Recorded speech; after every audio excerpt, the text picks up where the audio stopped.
أعوذ بالله من الشيطان الرجيم. بسم الله الرحمن الرحيم. ألف لام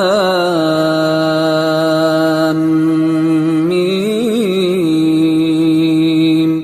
ذلك الكتاب لا ريب فيه هدى للمتقين الذين يؤمنون بالغيب ويقيمون الصلاة ومما رزقناهم ينفقون والذين يؤمنون بما أنزل إليك وما أنزل من قبلك وبالآخرة هم يوقنون أولئك على هدى من ربهم وأولئك هم المفلحون. إن الذين كفروا سواء عليهم أأنذرتهم أم لم تنذرهم لا يؤمنون. ختم الله على قلوبهم وعلى سمعهم وعلى أبصارهم غشاوة ولهم عذاب عظيم. ومن الناس من يقول آمنا بالله وباليوم الآخر وما هم بمؤمنين يخادعون الله والذين آمنوا وما يخدعون إلا أنفسهم وما يشعرون. في قلوبهم مرض فزادهم الله مرضا ولهم عذاب أليم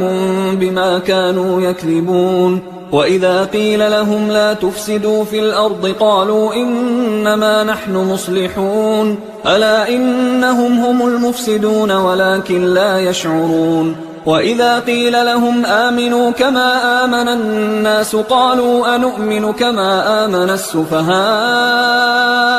ألا إنهم هم السفهاء ولكن لا يعلمون. وإذا لقوا الذين آمنوا قالوا آمنا وإذا خلوا إلى شياطينهم قالوا إنا معكم إنما نحن مستهزئون. الله يستهزئ بهم ويمدهم في طغيانهم يعمهون. أولئك الذين اشتروا الضلالة بالهدى فما ربحت تجارتهم وما كانوا مهتدين. مثلهم كمثل الذي استوقد نارا فلما أضاءت ما حوله ذهب الله بنورهم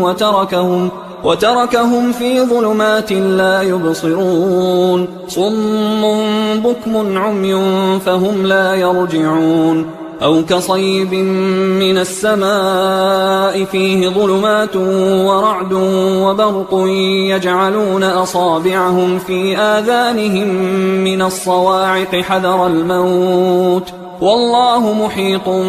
بالكافرين. يكاد البرق يخطف أبصارهم كلما أضاء لهم مشوا فيه وإذا أظلم عليهم قاموا ولو شاء الله لذهب بسمعهم وأبصارهم إن الله على كل شيء قدير. يا أيها الناس اعبدوا ربكم الذي خلقكم والذين من قبلكم لعلكم تتقون الذي جعل لكم الأرض فراشا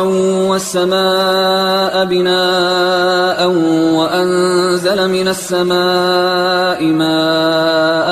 فأخرج به من الثمرات رزقا لكم فلا تجعلوا لله أندادا وأنتم تعلمون. وإن كنتم في ريب مما نزلنا على عبدنا فأتوا بسورة من مثله وادعوا شهداءكم من دون الله إن كنتم صادقين. فإن لم تفعلوا ولن تفعلوا فاتقوا النار التي وقودها الناس والحجارة أعدت للكافرين. وبشر الذين آمنوا وعملوا الصالحات أن لهم جنات تجري من تحتها الأنهار كلما رزقوا منها من ثمرة رزقا قالوا هذا الذي رزقنا من قبل وأتوا به متشابها ولهم فيها أزواج مطهرة وهم فيها خالدون. إن الله لا يستحيي أن يضرب مثلا ما بعوضة فما فوقها فأما الذين آمنوا فيعلمون أنه الحق من ربهم وأما الذين كفروا فيقولون ماذا أراد الله بهذا مثلا يضل به كثيرا ويهدي به كثيرا وما يضل به إلا الفاسقين الذين ينقضون عهد الله من بعد ميثاقه ويقطعون ما أمر الله به أن يوصل ويفسدون في الأرض أولئك هم الخاسرون. كيف تكفرون بالله وكنتم أمواتا فأحياكم ثم يميتكم ثم يحييكم ثم إليه ترجعون. هو الذي خلق لكم ما في الأرض جميعا ثم استوى إلى السماء فسواهن 7 سماوات وهو بكل شيء عليم. وإذ قال ربك للملائكة إني جاعل في الأرض خليفة قالوا أتجعل فيها من يفسد فيها ويسفك الدماء ونحن نسبح بحمدك ونقدس لك قال إني أعلم ما لا تعلمون. وعلم آدم الأسماء كلها ثم عرضهم على الملائكة فقال أنبئوني بأسماء هؤلاء إن كنتم صادقين. قالوا سبحانك لا علم لنا إلا ما علمتنا إنك أنت العليم الحكيم. قال يا آدم أنبئهم بأسمائهم فلما أنبأهم بأسمائهم قال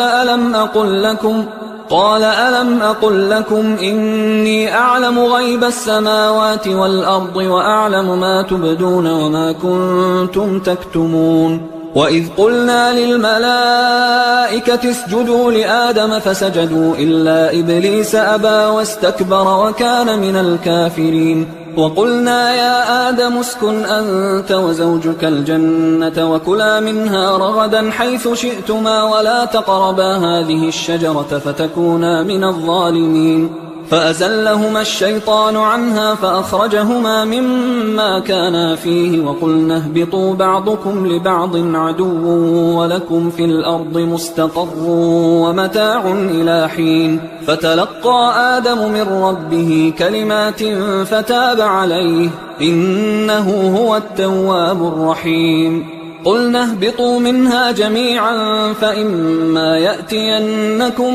مني هدى فمن تبع هداي فلا خوف عليهم ولا هم يحزنون. والذين كفروا وكذبوا بآياتنا أولئك أصحاب النار هم فيها خالدون. يا بني إسرائيل اذكروا نعمتي التي أنعمت عليكم وأوفوا بعهدي أوف بعهدكم وإياي فارهبون. وآمنوا بما أنزلت مصدقا لما معكم ولا تكونوا أول كافر به ولا تشتروا بآياتي ثمنا قليلا وإياي فاتقون. ولا تلبسوا الحق بالباطل وتكتموا الحق وأنتم تعلمون. وأقيموا الصلاة وآتوا الزكاة واركعوا مع الراكعين. أتأمرون الناس بالبر وتنسون أنفسكم وأنتم تتلون الكتاب أفلا تعقلون. واستعينوا بالصبر والصلاة وإنها لكبيرة إلا على الخاشعين الذين يظنون أنهم ملاقو ربهم وأنهم إليه راجعون. يا بني إسرائيل اذكروا نعمتي التي أنعمت عليكم وأني فضلتكم على العالمين. واتقوا يوما لا تجزي نفس عن نفس شيئا ولا يقبل منها شفاعة ولا يؤخذ منها عدل ولا هم ينصرون. وإذ نجيناكم من آل فرعون يسومونكم سوء العذاب يذبحون أبناءكم ويستحيون نساءكم وفي ذلكم بلاء من ربكم عظيم. وإذ فرقنا بكم البحر فأنجيناكم وأغرقنا آل فرعون وأنتم تنظرون. وإذ واعدنا موسى 40 ليلة ثم اتخذتم العجل من بعده وأنتم ظالمون. ثم عفونا عنكم من بعد ذلك لعلكم تشكرون وإذ آتينا موسى الكتاب والفرقان لعلكم تهتدون وإذ قال موسى لقومه يا قوم إنكم ظلمتم أنفسكم باتخاذكم العجل فتوبوا إلى بارئكم فاقتلوا أنفسكم ذلكم خير لكم عند بارئكم فتاب عليكم إنه هو التواب الرحيم وإذ قلتم يا موسى لن نؤمن لك حتى نرى الله جهرة فأخذتكم الصاعقة وأنتم تنظرون ثم بعثناكم من بعد موتكم لعلكم تشكرون وظللنا عليكم الغمام وأنزلنا عليكم المن والسلوى كلوا من طيبات ما رزقناكم وما ظلمونا ولكن كانوا أنفسهم يظلمون وإذ قلنا ادخلوا هذه القرية فكلوا منها حيث شئتم رغدا وادخلوا الباب سجدا وقولوا حطة نغفر لكم خطاياكم وسنزيد المحسنين فبدل الذين ظلموا قولا غير الذي قيل لهم فأنزلنا على الذين ظلموا رجزا من السماء بما كانوا يفسقون وإذ استسقى موسى لقومه فقلنا اضرب بعصاك الحجر فانفجرت منه 12 عينا قد علم كل أناس مشربهم كلوا واشربوا من رزق الله ولا تعثوا في الأرض مفسدين وإذ قلتم يا موسى لن نصبر على طعام واحد فادع لنا ربك يخرج لنا مما تنبت الأرض من بقلها وقثائها وفومها وعدسها وبصلها قال أتستبدلون الذي هو أدنى بالذي هو خير اهبطوا مصرا فإن لكم ما سألتم وضربت عليهم الذلة والمسكنة وباءوا بغضب من الله ذلك بأنهم كانوا يكفرون بآيات الله ويقتلون النبيين بغير الحق ذلك بما عصوا وكانوا يعتدون إن الذين آمنوا والذين هادوا والنصارى والصابئين من آمن بالله واليوم الآخر وعمل صالحا فلهم أجرهم عند ربهم ولا خوف عليهم ولا هم يحزنون وإذ أخذنا ميثاقكم ورفعنا فوقكم الطور خذوا ما آتيناكم بقوة واذكروا ما فيه لعلكم تتقون ثم توليتم من بعد ذلك فلولا فضل الله عليكم ورحمته لكنتم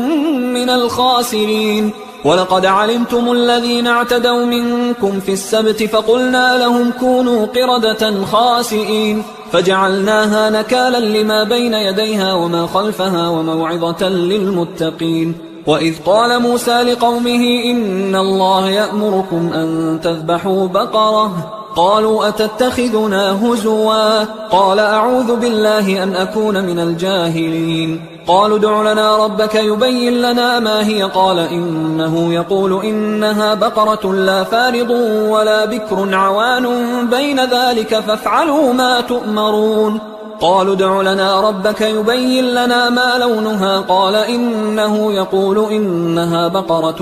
صفراء فاقع لونها تسر الناظرين قالوا ادع لنا ربك يبين لنا ما هي إن البقرة شابه علينا وإنا إن شاء الله لمهتدون قال إنه يقول إنها بقرة لا ذلول تثير الأرض ولا تسقي الحرث مسلمة لا شية فيها قالوا الآن جئت بالحق فذبحوها وما كادوا يفعلون وإذ قتلتم نفسا فادارأتم فيها والله مخرج ما كنتم تكتمون فقلنا اضربوه ببعضها كذلك يحيي الله الموتى ويريكم آياته لعلكم تعقلون ثم قست قلوبكم من بعد ذلك فهي كالحجارة أو أشد قسوة وإن من الحجارة لما يتفجر منه الأنهار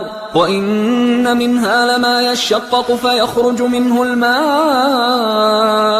وإن منها لما يهبط من خشية الله وما الله بغافل عما تعملون أفتطمعون أن يؤمنوا لكم وقد كان فريق منهم يسمعون كلام الله ثم يحرفونه من بعد ما عقلوه وهم يعلمون وإذا لقوا الذين آمنوا قالوا آمنا وإذا خلا بعضهم إلى بعض قالوا أتحدثونهم بما فتح الله عليكم ليحاجوكم به عند ربكم أفلا تعقلون أولا يعلمون أن الله يعلم ما يسرون وما يعلنون ومنهم أميون لا يعلمون الكتاب إلا أماني وإنهم إلا يظنون فويل للذين يكتبون الكتاب بأيديهم ثم يقولون هذا من عند الله ليشتروا به ثمنا قليلا فويل لهم مما كتبت أيديهم وويل لهم مما يكسبون وقالوا لن تمسنا النار إلا أياما معدودة قل أتخذتم عند الله عهدا فلن يخلف الله عهده أم تقولون على الله ما لا تعلمون بلى من كسب سيئة وأحاطت به خطيئته فأولئك أصحاب النار هم فيها خالدون والذين آمنوا وعملوا الصالحات أولئك أصحاب الجنة هم فيها خالدون وإذ أخذنا ميثاق بني إسرائيل لا تعبدون إلا الله وبالوالدين إحسانا وذي القربى واليتامى والمساكين وقولوا للناس حسنا وأقيموا الصلاة وآتوا الزكاة ثم توليتم إلا قليلا منكم وأنتم معرضون وإذ أخذنا ميثاقكم لا تسفكون دماءكم ولا تخرجون أنفسكم من دياركم ثم أقررتم وأنتم تشهدون ثم أنتم هؤلاء تقتلون أنفسكم وتخرجون فريقا منكم من ديارهم تظاهرون عليهم بالإثم والعدوان وإن يأتوكم أسارى تفادوهم وهو محرم عليكم إخراجهم أفتؤمنون ببعض الكتاب وتكفرون ببعض فما جزاء من يفعل ذلك منكم إلا خزي في الحياة الدنيا ويوم القيامة يردون إلى أشد العذاب وما الله بغافل عما تعملون أولئك الذين اشتروا الحياة الدنيا بالآخرة فلا يخفف عنهم العذاب ولا هم ينصرون ولقد آتينا موسى الكتاب وقفينا من بعده بالرسل وآتينا عيسى ابن مريم البينات وأيدناه بروح القدس أفكلما جاءكم رسول بما لا تهوى أنفسكم استكبرتم ففريقا كذبتم وفريقا تقتلون وقالوا قلوبنا غلف بل لعنهم الله بكفرهم فقليلا ما يؤمنون ولما جاءهم كتاب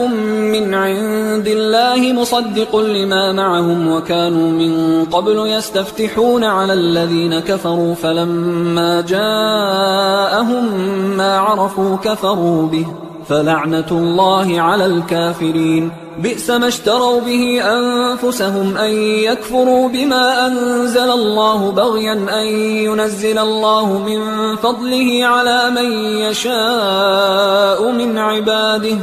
فباءوا بغضب على غضب وللكافرين عذاب مهين وإذا قيل لهم آمنوا بما أنزل الله قالوا نؤمن بما أنزل علينا ويكفرون بما وراءه وهو الحق مصدقا لما معهم قل فلم تقتلون أنبياء الله من قبل إن كنتم مؤمنين ولقد جاءكم موسى بالبينات ثم اتخذتم العجل من بعده وأنتم ظالمون وإذ أخذنا ميثاقكم ورفعنا فوقكم الطور خذوا ما آتيناكم بقوة واسمعوا قالوا سمعنا وعصينا وأشربوا في قلوبهم العجل بكفرهم قل بئس ما يأمركم به إيمانكم إن كنتم مؤمنين قل إن كانت لكم الدار الآخرة عند الله خالصة من دون الناس فتمنوا الموت إن كنتم صادقين ولن يتمنوه أبدا بما قدمت أيديهم والله عليم بالظالمين ولتجدنهم أحرص الناس على حياة ومن الذين أشركوا يود أحدهم لو يعمر 1000 سنة وما هو بمزحزحه من العذاب أن يعمر والله بصير بما يعملون قل من كان عدوا لجبريل فإنه نزله على قلبك بإذن الله مصدقا لما بين يديه وهدى وبشرى للمؤمنين من كان عدوا لله وملائكته ورسله وجبريل وميكال فإن الله عدو للكافرين ولقد أنزلنا إليك آيات بينات وما يكفر بها إلا الفاسقون أوكلما عاهدوا عهدا نبذه فريق منهم بل أكثرهم لا يؤمنون ولما جاءهم رسول من عند الله مصدق لما معهم نبذ فريق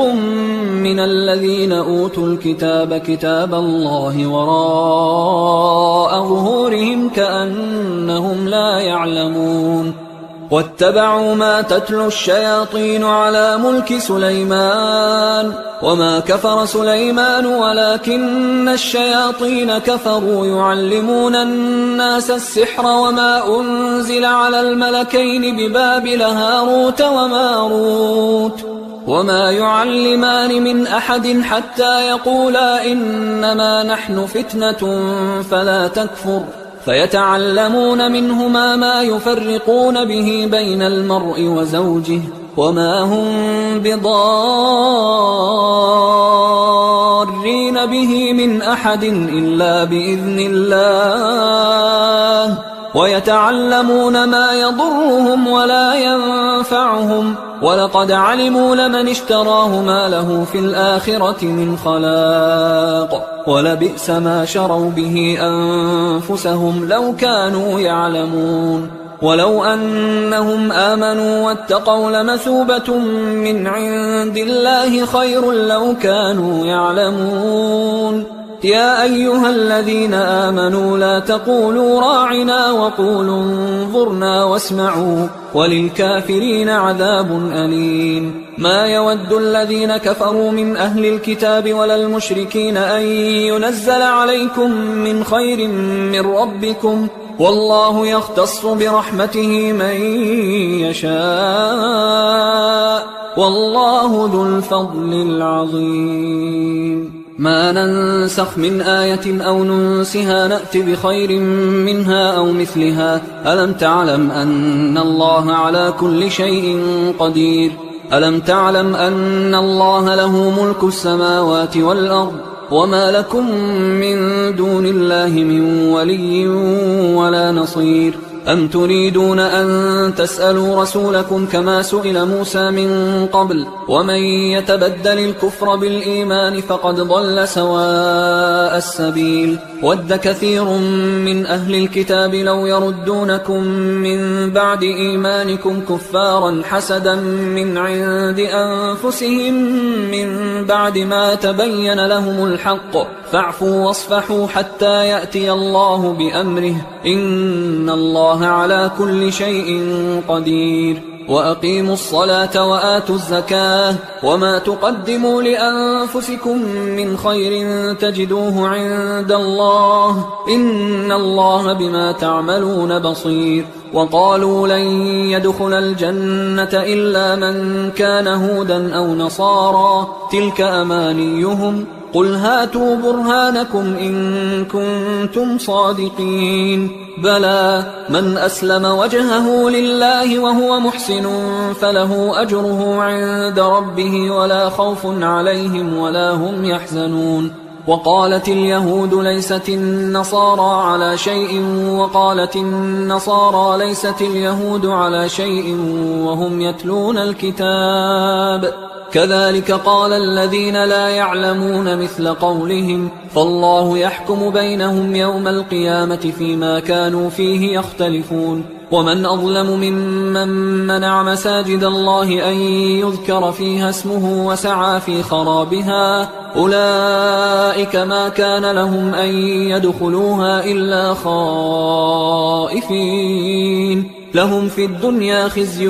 ولهم في الآخرة عذاب عظيم ولله المشرق والمغرب فأينما تولوا فثم وجه الله إن الله واسع عليم وقالوا اتخذ الله ولدا سبحانه بل له ما في السماوات والأرض كل له قانتون بديع السماوات والأرض وإذا قضى أمرا فإنما يقول له كن فيكون وقال الذين لا يعلمون لولا يكلمنا الله أو تأتينا آية كذلك قال الذين من قبلهم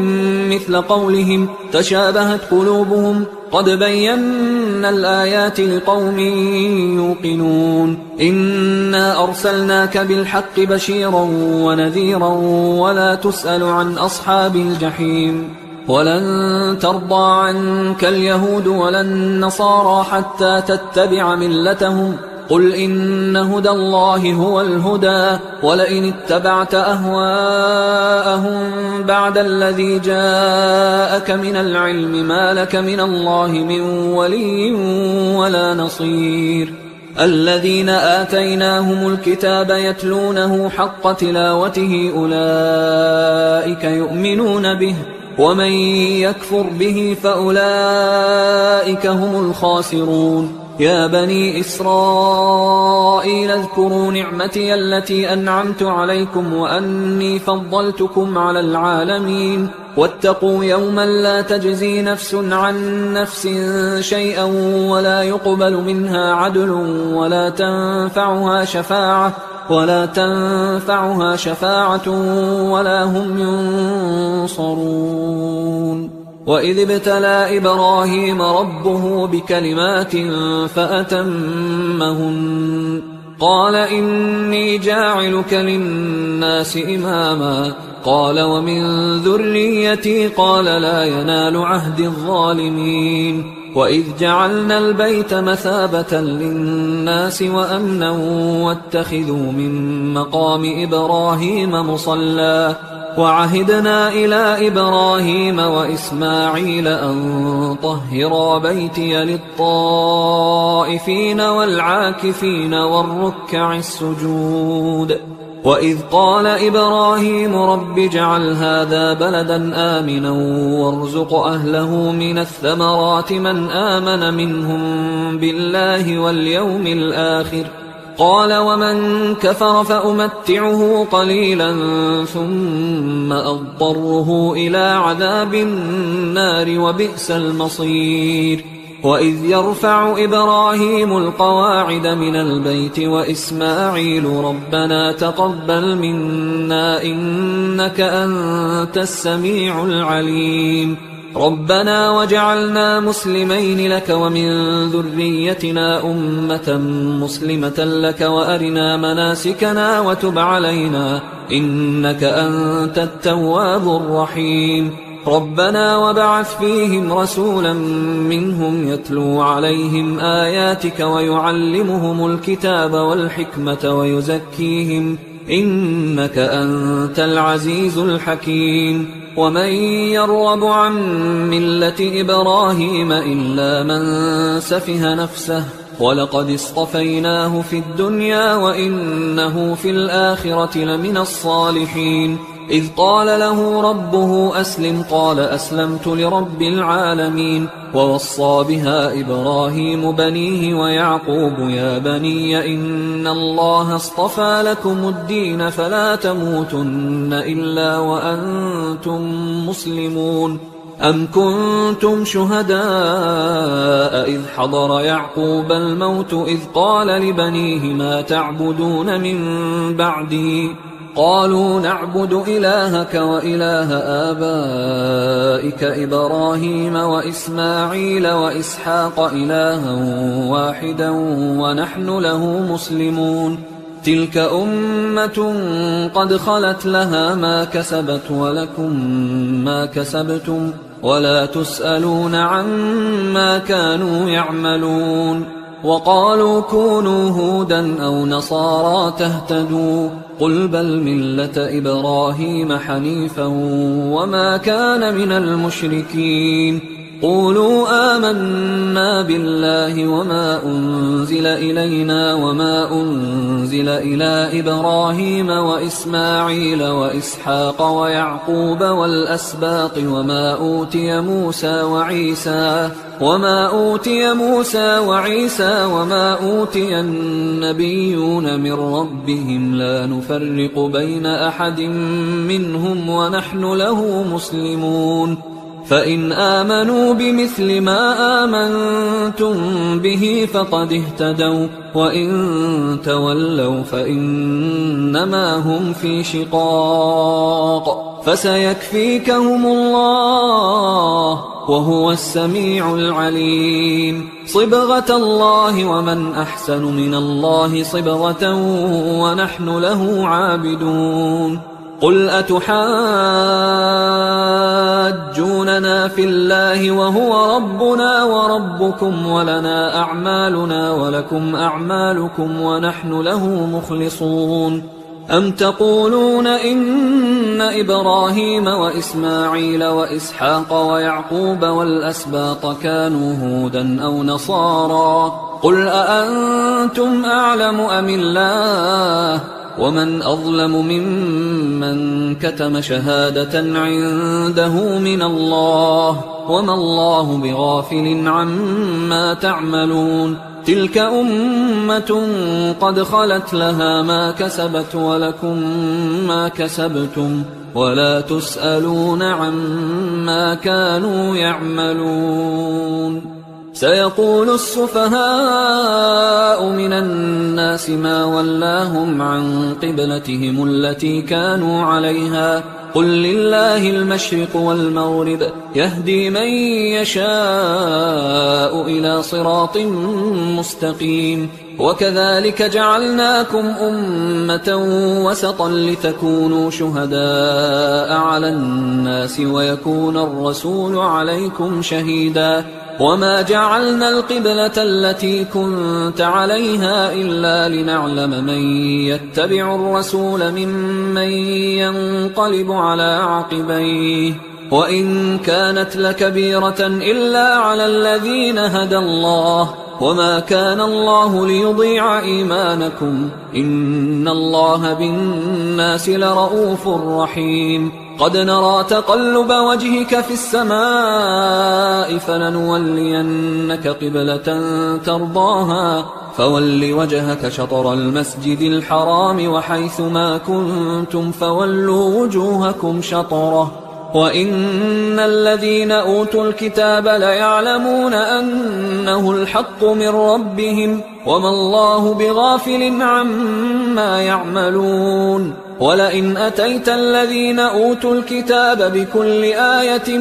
ما تبعوا قبلتك وما أنت بتابع قبلتهم وما بعضهم بتابع قبلة بعض ولئن اتبعت أهواءهم من بعد ما جاءك من العلم إنك إذا لمن الظالمين. الذين آتيناهم الكتاب يعرفونه كما يعرفون أبناءهم وإن فريقا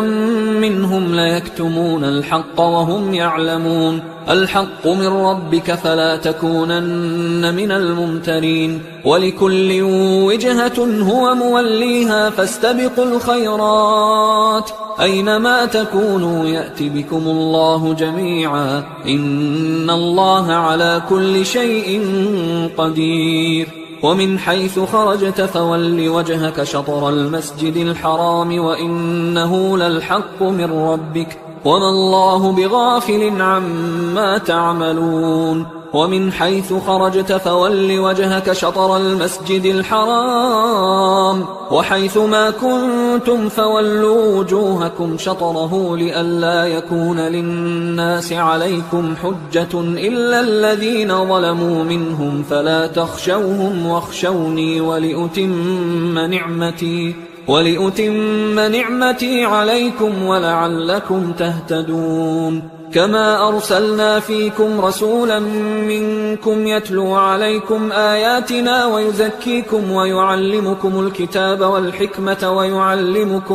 ويعلمكم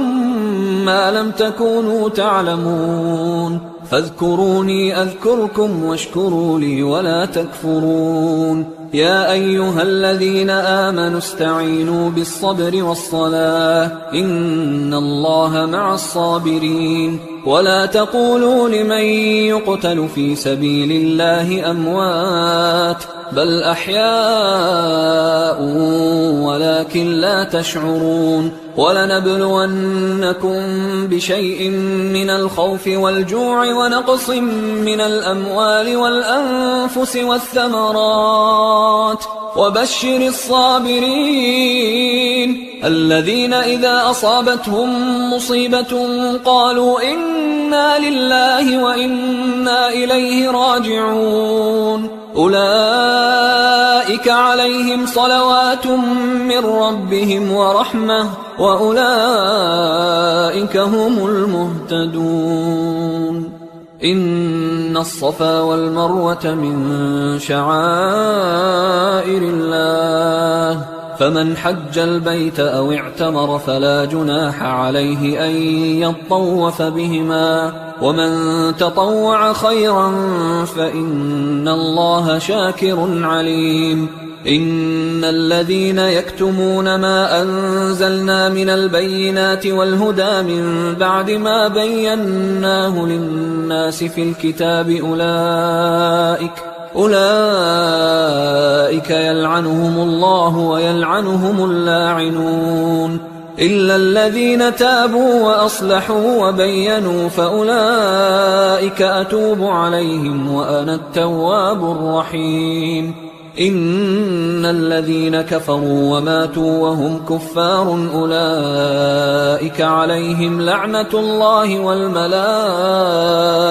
والناس أجمعين خالدين فيها لا يخفف عنهم العذاب ولا هم ينظرون وإلهكم إله واحد لا إله إلا هو الرحمن الرحيم إن في خلق السماوات والأرض واختلاف الليل والنهار والفلك التي تجري في البحر بما ينفع الناس وما أنزل الله من السماء من ماء فأحيا به الأرض بعد موتها وبث فيها من كل دابة وتصريف الرياح والسحاب المسخر بين السماء والأرض لآيات لقوم يعقلون ومن الناس من يتخذ من دون الله أندادا يحبونهم كحب الله والذين آمنوا أشد حبا لله ولو يرى الذين ظلموا إذ يرون العذاب أن القوة لله جميعا وأن الله شديد العذاب إذ تبرأ الذين اتبعوا من الذين اتبعوا ورأوا العذاب وتقطعت بهم الأسباب وقال الذين اتبعوا لو أن لنا كرة فنتبرأ منهم كما تبرأوا منا كذلك يريهم الله أعمالهم حسرات عليهم وما هم بخارجين من النار. يا أيها الناس كلوا مما في الأرض حلالا طيبا ولا تتبعوا خطوات الشيطان إنه لكم عدو مبين. إنما يأمركم بالسوء والفحشاء وأن تقولوا على الله ما لا تعلمون. وإذا قيل لهم اتبعوا ما أنزل الله قالوا بل نتبع ما ألفينا عليه آباءنا أولو كان آباؤهم لا يعقلون شيئا ولا يهتدون. ومثل الذين كفروا كمثل الذي ينعق بما لا يسمع إلا دعاء ونداء صم بكم عمي فهم لا يعقلون. يا أيها الذين آمنوا كلوا من طيبات ما رزقناكم واشكروا لله إن كنتم إياه تعبدون. إنما حرم عليكم الميتة والدم ولحم الخنزير وما أهل به لغير الله فمن اضطر غير باغ ولا عاد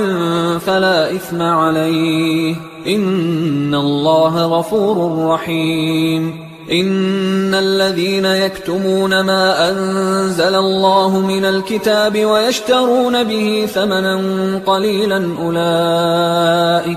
أولئك ما يأكلون في بطونهم إلا النار ولا يكلمهم الله يوم القيامة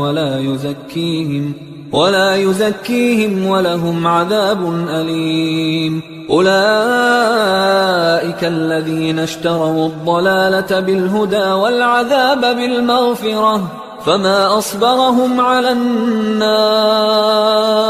ذلك بأن الله نزل الكتاب بالحق وإن الذين اختلفوا في الكتاب لفي شقاق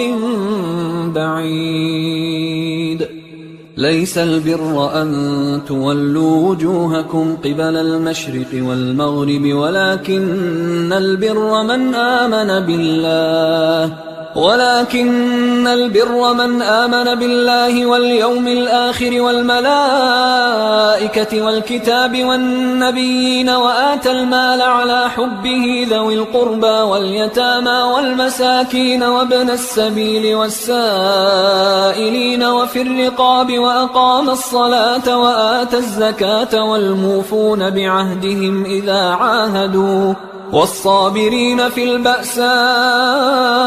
والضراء وحين البأس أولئك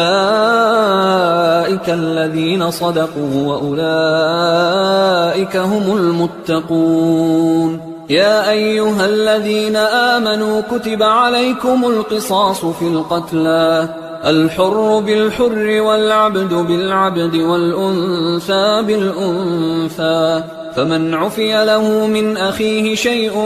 فاتباع بالمعروف وأداء إليه بإحسان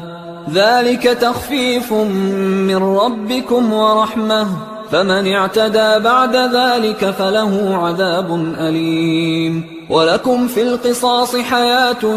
يا أولي الألباب لعلكم تتقون. كتب عليكم إذا حضر أحدكم الموت إن ترك خيرا الوصية للوالدين والأقربين بالمعروف حقا على المتقين فمن بدله بعدما سمعه فإنما إثمه على الذين يبدلونه إن الله سميع عليم. فمن خاف من موص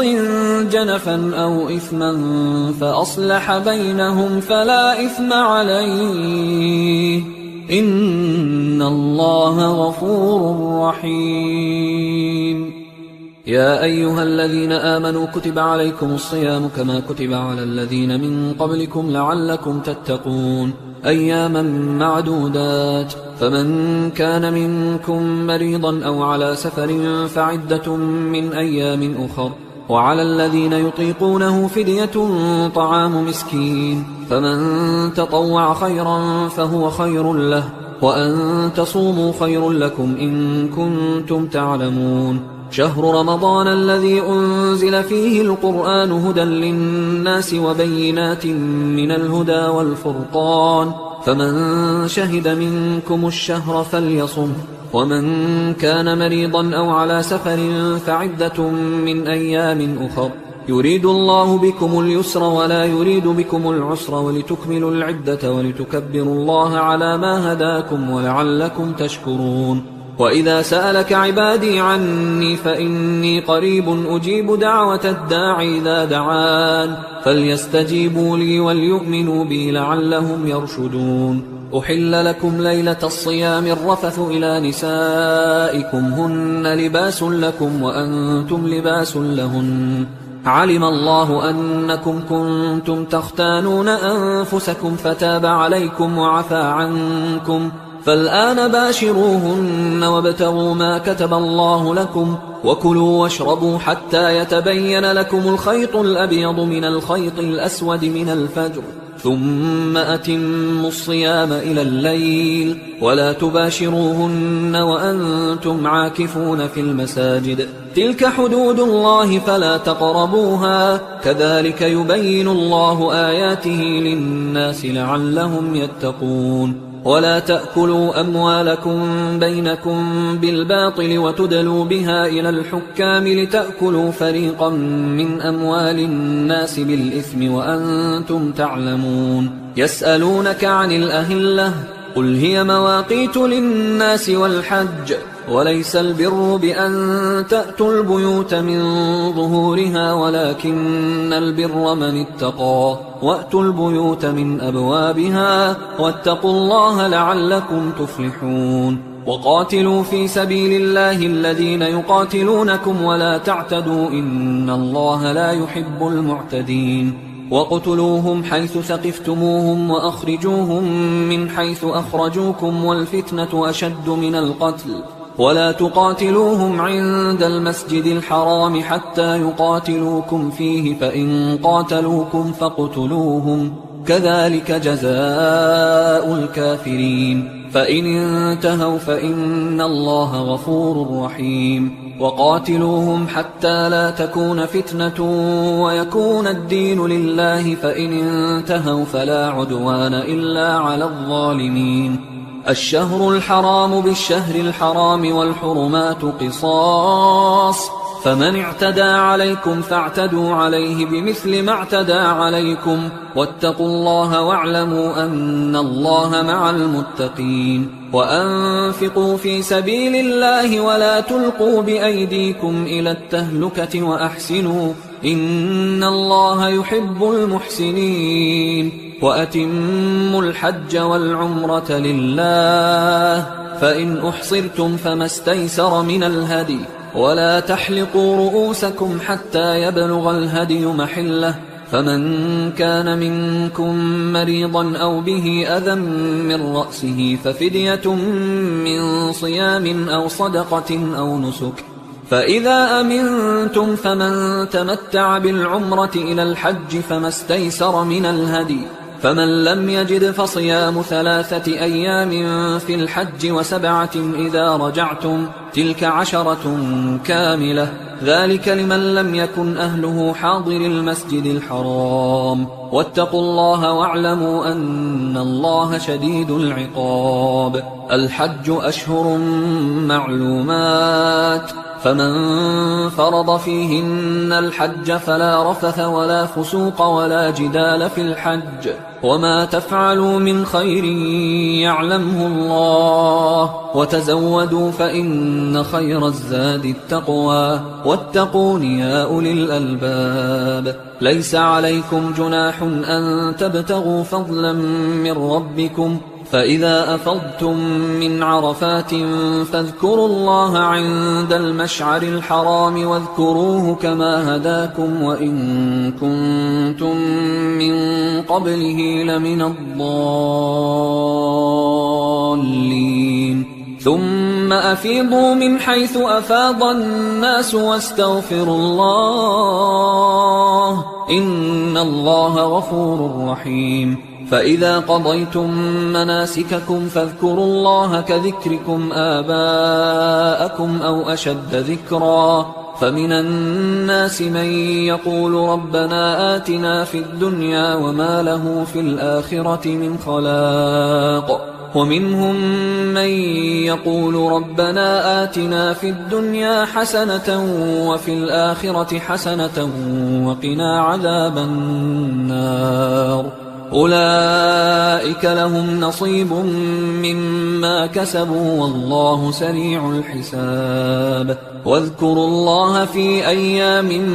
معدودات فمن تعجل في يومين فلا إثم عليه ومن تأخر فلا إثم عليه لمن اتقى واتقوا الله واعلموا أنكم إليه تحشرون ومن الناس من يعجبك قوله في الحياة الدنيا ويشهد الله على ما في قلبه وهو ألد الخصام وإذا تولى سعى في الأرض ليفسد فيها ويهلك الحرث والنسل والله لا يحب الفساد وإذا قيل له اتق الله أخذته العزة بالإثم فحسبه جهنم ولبئس المهاد ومن الناس من يشري نفسه ابتغاء مرضات الله والله رؤوف بالعباد يا أيها الذين آمنوا ادخلوا في السلم كافة ولا تتبعوا خطوات الشيطان إنه لكم عدو مبين فإن زللتم من بعد ما جاءتكم البينات فاعلموا أن الله عزيز حكيم هل ينظرون إلا أن يأتيهم الله في ظلل من الغمام والملائكة وقضي الأمر وإلى الله ترجع الأمور سل بني إسرائيل كم آتيناهم من آية بينة ومن يبدل نعمة الله من بعد ما جاءته فإن الله شديد العقاب زين للذين كفروا الحياة الدنيا ويسخرون من الذين آمنوا والذين اتقوا فوقهم يوم القيامة والله يرزق من يشاء بغير حساب كان الناس أمة واحدة فبعث الله النبيين مبشرين ومنذرين وأنزل معهم الكتاب بالحق ليحكم بين الناس فيما اختلفوا فيه وما اختلف فيه إلا الذين أوتوه من بعد ما جاءتهم البينات بغيا بينهم فهدى الله الذين آمنوا لما اختلفوا فيه من الحق بإذنه والله يهدي من يشاء إلى صراط مستقيم أم حسبتم أن تدخلوا الجنة ولما يأتكم مثل الذين خلوا من قبلكم مستهم البأساء والضراء وزلزلوا حتى يقول الرسول والذين آمنوا معه متى نصر الله ألا إن نصر الله قريب يسألونك ماذا ينفقون قل ما أنفقتم من خير فللوالدين والأقربين واليتامى والمساكين وابن السبيل وما تفعلوا من خير فإن الله به عليم كتب عليكم القتال وهو كره لكم، وعسى أن تكرهوا شيئا وهو خير لكم، وعسى أن تحبوا شيئا وهو شر لكم، والله يعلم وأنتم لا تعلمون. يسألونك عن الشهر الحرام قتال فيه، قل قتال فيه كبير، وصد عن سبيل الله وكفر به والمسجد الحرام وإخراج أهله منه أكبر عند الله، والفتنة أكبر من القتل، ولا يزالون يقاتلونكم حتى يردوكم عن دينكم إن استطاعوا، ومن يرتدد منكم عن دينه فيمت وهو كافر فأولئك حبطت أعمالهم في الدنيا والآخرة، وأولئك أصحاب النار هم فيها خالدون. إن الذين آمنوا والذين هاجروا وجاهدوا في سبيل الله أولئك يرجون رحمة الله، والله غفور رحيم. يسألونك عن الخمر والميسر قل فيهما إثم كبير ومنافع للناس وإثمهما أكبر من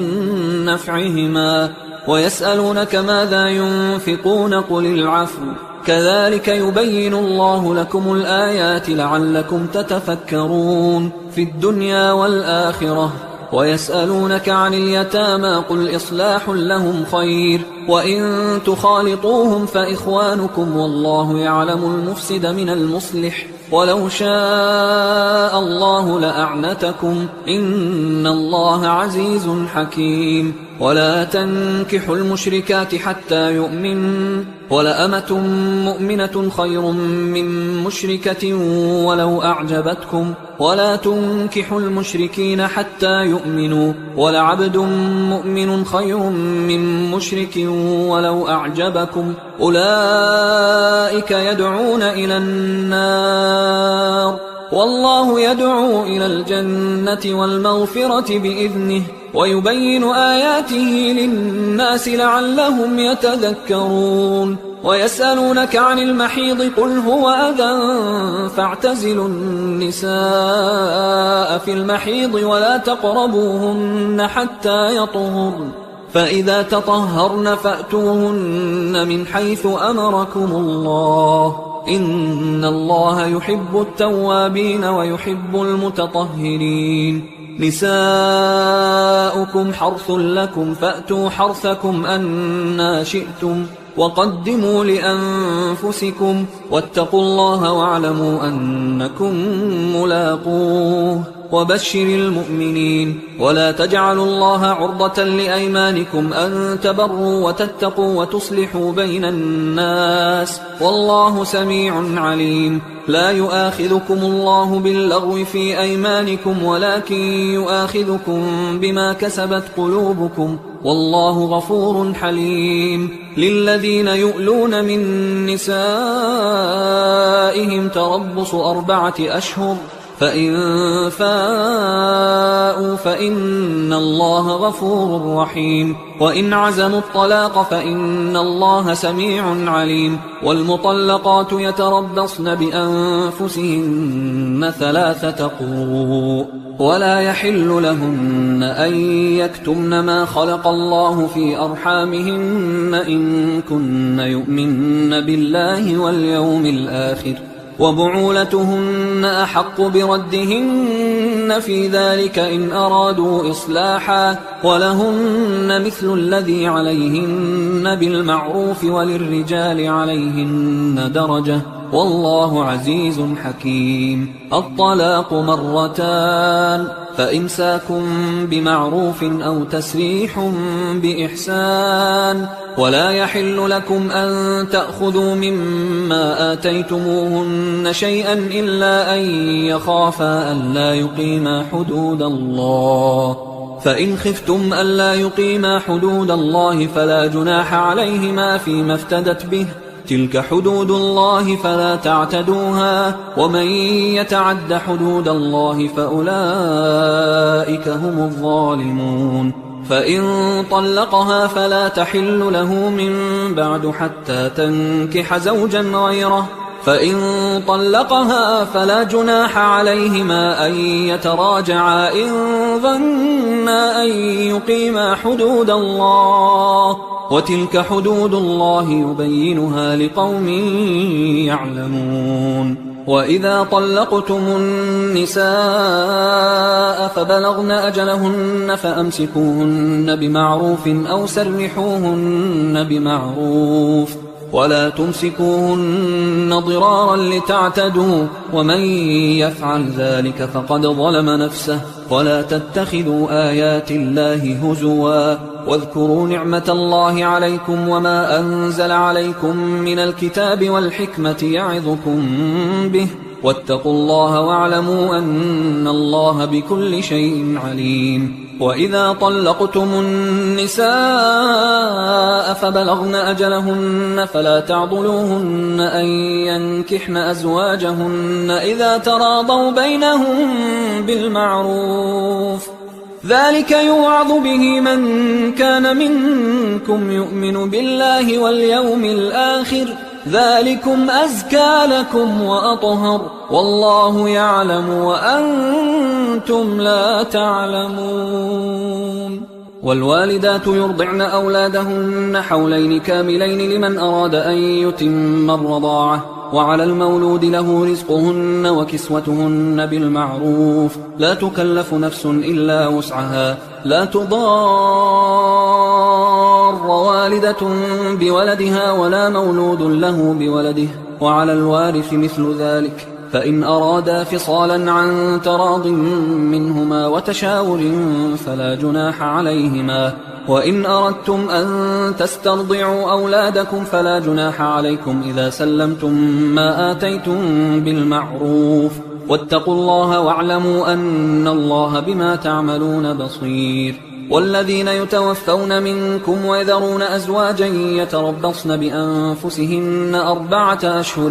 و10، فإذا بلغن أجلهن فلا جناح عليكم فيما فعلن في أنفسهن بالمعروف، والله بما تعملون خبير. ولا جناح عليكم فيما عرضتم به من خطبة النساء أو أكننتم في أنفسكم، علم الله أنكم ستذكرونهن ولكن لا تواعدوهن سرا إلا أن تقولوا قولا معروفا، ولا تعزموا عقدة النكاح حتى يبلغ الكتاب أجله، واعلموا أن الله يعلم ما في أنفسكم فاحذروه، واعلموا أن الله غفور حليم. لا جناح عليكم إن طلقتم النساء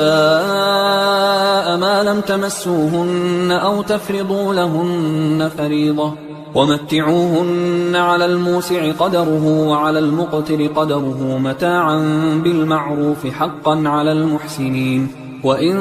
طلقتموهن من قبل أن تمسوهن وقد فرضتم لهن فريضة فنصف ما فرضتم إلا أن يعفون أو يعفو الذي بيده عقدة النكاح، وأن تعفوا أقرب للتقوى، ولا تنسوا الفضل بينكم، إن الله بما تعملون بصير. حافظوا على الصلوات والصلاة الوسطى وقوموا لله قانتين، فإن خفتم فرجالا أو ركبانا، فإذا أمنتم فاذكروا الله كما علمكم ما لم تكونوا تعلمون. والذين يتوفون منكم ويذرون أزواجا وصية لأزواجهم متاعا إلى الحول غير إخراج، فإن خرجن فلا جناح عليكم فيما فعلن في أنفسهن من معروف، والله عزيز حكيم. وللمطلقات متاع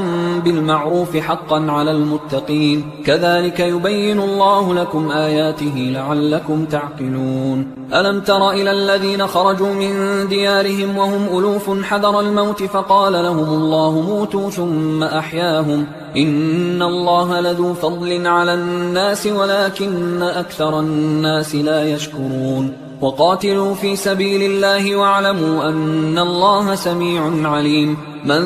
ذا الذي يقرض الله قرضا حسنا فيضاعفه له أضعافا كثيرة والله يقبض ويبسط وإليه ترجعون. ألم تر إلى الملأ من بني إسرائيل من بعد موسى إذ قالوا لنبي له مبعث لنا ملكا نقاتل في سبيل الله قال هل عسيتم إن كتب عليكم القتال ألا تقاتلوا قالوا وما لنا ألا نقاتل في سبيل الله وقد أخرجنا من ديارنا وأبنائنا فلما كتب عليهم القتال تولوا إلا قليلا منهم والله عليم بالظالمين. وقال لهم نبيهم إن الله قد بعث لكم طالوت ملكا قالوا أنى يكون له الملك علينا ونحن أحق بالملك منه ولم يؤت سعة من المال قال إن الله اصطفاه عليكم وزاده بسطة في العلم والجسم والله يؤتي ملكه من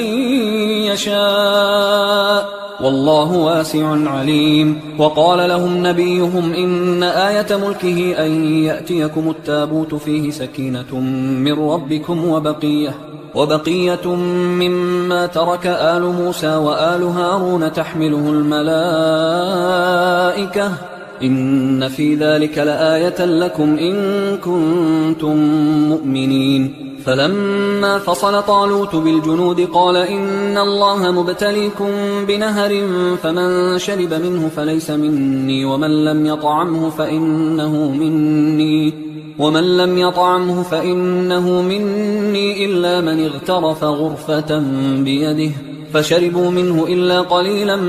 منهم فلما جاوزه هو والذين آمنوا معه قالوا لا طاقة لنا اليوم بجالوت وجنوده قال الذين يظنون أنهم ملاقوا الله كم من فئة قليلة غلبت فئة كثيرة بإذن الله والله مع الصابرين. ولما برزوا لجالوت وجنوده قالوا ربنا أفرغ علينا صبرا وثبت أقدامنا وانصرنا على القوم الكافرين فهزموهم بإذن الله. وقتل داود جالوت وآتاه الله الملك والحكمة وعلمه مما يشاء ولولا دفع الله الناس بعضهم ببعض لفسدت الأرض ولكن الله ذو فضل على العالمين. تلك آيات الله نتلوها عليك بالحق وإنك لمن المرسلين. تلك الرسل فضلنا بعضهم على بعض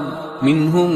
من كلم الله ورفع بعضهم درجات وآتينا عيسى ابن مريم البينات وأيدناه بروح القدس ولو شاء الله ما اقتتل الذين من بعدهم من بعد ما جاءتهم البينات ولكن اختلفوا فمنهم من آمن ومنهم من كفر ولو شاء الله ما اقتتلوا ولكن الله يفعل ما يريد. يا أيها الذين آمنوا أنفقوا مما رزقناكم من قبل أن يأتي يوم لا بيع فيه ولا خلة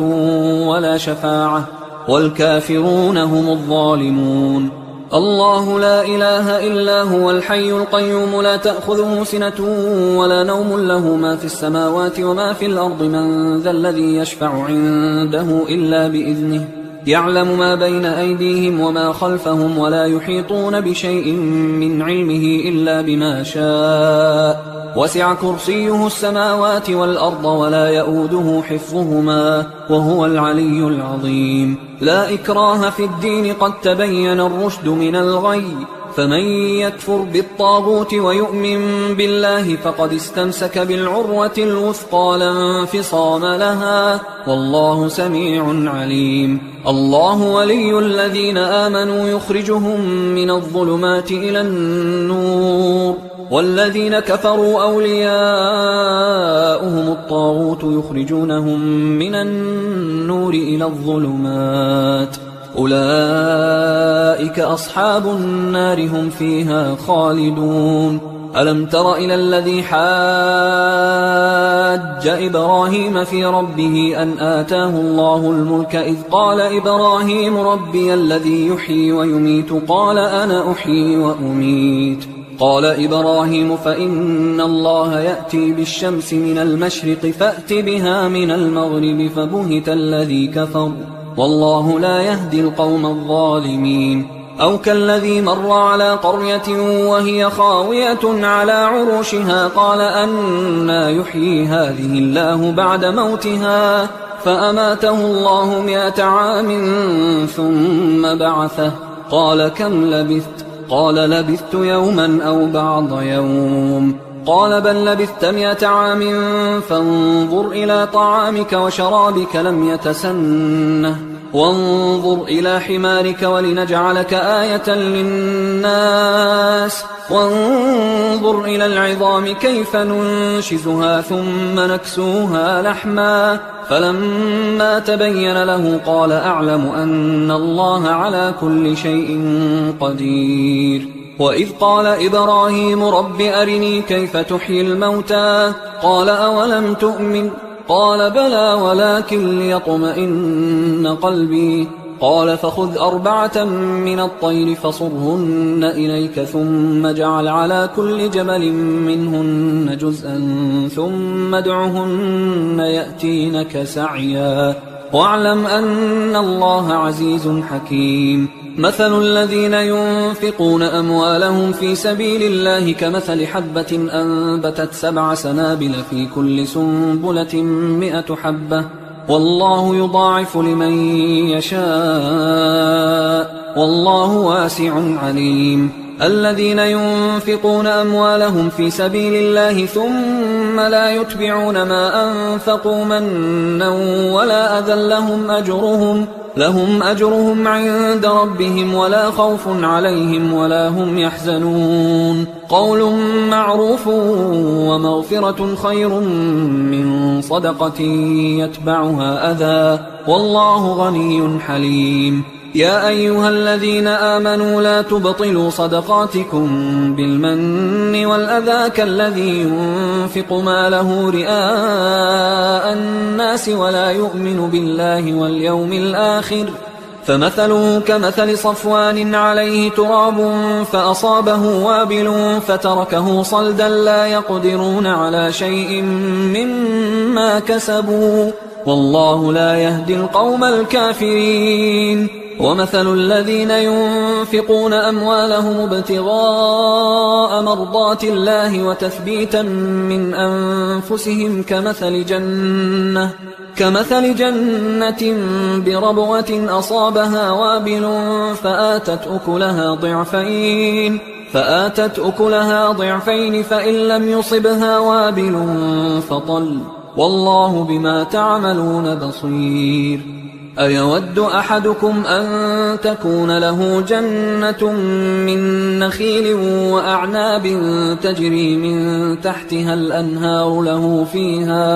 له فيها من كل الثمرات وأصابه الكبر وله ذرية ضعفاء فأصابها إعصار فيه نار فاحترقت كذلك يبين الله لكم الآيات لعلكم تتفكرون. يا أيها الذين آمنوا أنفقوا من طيبات ما كسبتم ومما أخرجنا لكم من الأرض ولا تيمموا الخبيث منه تنفقون ولستم بآخذيه إلا أن تغمضوا فيه واعلموا أن الله غني حميد. الشيطان يعدكم الفقر ويأمركم بالفحشاء والله يعدكم مغفرة منه وفضلا والله واسع عليم. يؤتي الحكمة من يشاء ومن يؤت الحكمة فقد أوتي خيرا كثيرا وما يذكر إلا أولو الألباب. وما أنفقتم من نفقة أو نذرتم من نذر فإن الله يعلمه وما للظالمين من أنصار. إن تبدوا الصدقات فنعما هي، وإن تخفوها وتؤتوها الفقراء فهو خير لكم ويكفر عنكم من سيئاتكم والله بما تعملون خبير. ليس عليك هداهم ولكن الله يهدي من يشاء. وما تنفقوا من خير فلأنفسكم وما تنفقون إلا ابتغاء وجه الله وما تنفقوا من خير يوفى إليكم وأنتم لا تظلمون. للفقراء الذين أحصروا في سبيل الله لا يستطيعون ضربا في الأرض يحسبهم الجاهل أغنياء من التعفف تعرفهم بسيماهم لا يسألون الناس إلحافا. وما تنفقوا من خير فإن الله به عليم. الذين ينفقون أموالهم بالليل والنهار سرا وعلانية فلهم أجرهم عند ربهم ولا خوف عليهم ولا هم يحزنون. الذين يأكلون الربا لا يقومون إلا كما يقوم الذي يتخبطه الشيطان من المس، ذلك بأنهم قالوا إنما البيع مثل الربا وأحل الله البيع وحرم الربا. فمن جاءه موعظة من ربه فانتهى فله ما سلف وأمره إلى الله ومن عاد فأولئك أصحاب النار هم فيها خالدون. يمحق الله الربا ويربي الصدقات والله لا يحب كل كفار أثيم. إن الذين آمنوا وعملوا الصالحات وأقاموا الصلاة وآتوا الزكاة لهم أجرهم عند ربهم ولا خوف عليهم ولا هم يحزنون. يا أيها الذين آمنوا اتقوا الله وذروا ما بقي من الربا إن كنتم مؤمنين، فإن لم تفعلوا فأذنوا بحرب من الله ورسوله، وإن تبتم فلكم رؤوس أموالكم لا تظلمون ولا تظلمون. وإن كان ذو عسرة فنظرة إلى ميسرة وأن تصدقوا خير لكم إن كنتم تعلمون. واتقوا يوما ترجعون فيه إلى الله ثم توفى كل نفس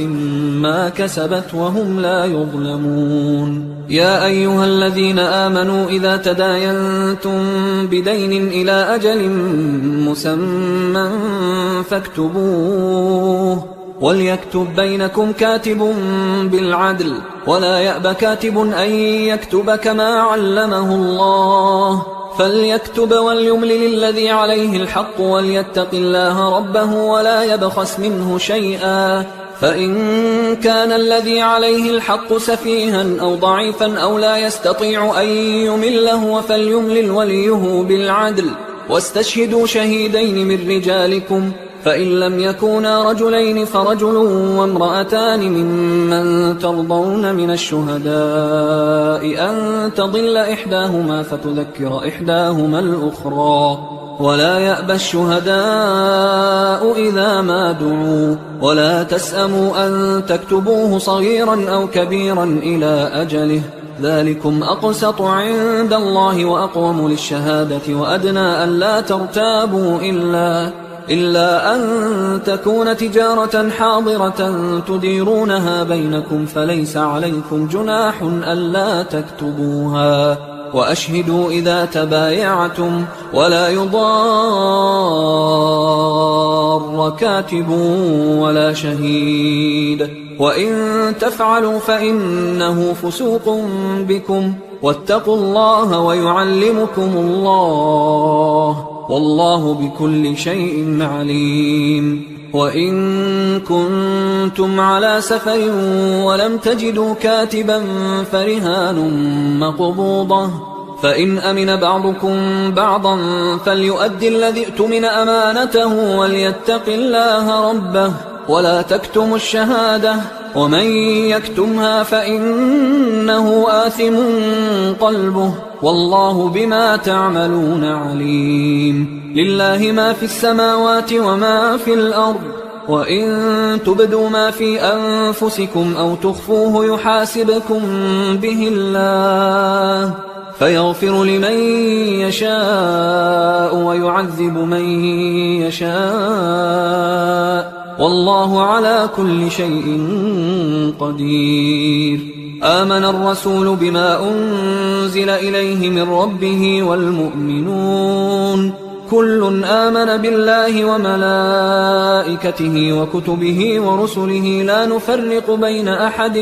من رسله وقالوا سمعنا وأطعنا غفرانك ربنا وإليك المصير. لا يكلف الله نفسا إلا وسعها لها ما كسبت وعليها ما اكتسبت ربنا لا تؤاخذنا إن